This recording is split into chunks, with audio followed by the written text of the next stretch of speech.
Weirdest recession indicators. Wondering where the US economy is headed? Don't look at Wall Street. That's so 2008. Some experts say the real signals are lipstick, beer, boxers, and brothels. Yeah, I said it. Now, before you roll your eyes and come at me in the comments, hear me out.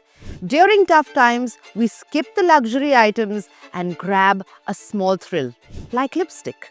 In the Great Depression, cosmetic sales rose 25%.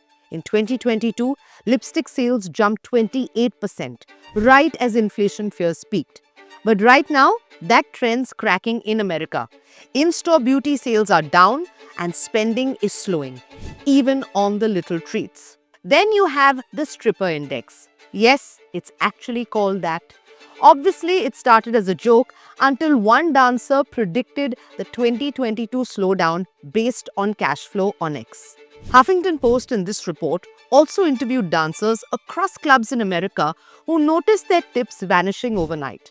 The same goes for the brothel index. Just a few days ago, Catherine Denois, a European legal brothel owner and a PhD student, said fewer clients always signal trouble.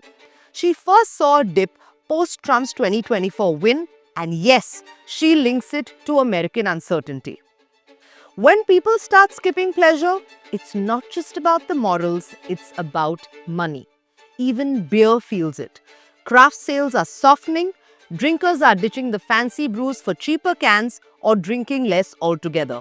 Cheers to caution. And finally, the men's underwear index. Former chair of the Federal Reserve of the United States, Alan Greenspan, swore by it.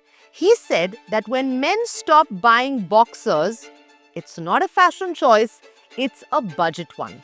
Right now, sales are down 6%, says data analyst Andrew Loknop in this Huffington Post report.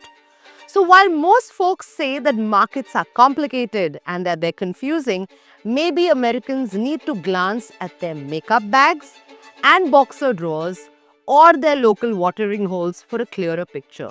Who knows, maybe recession is already waiting at the bar.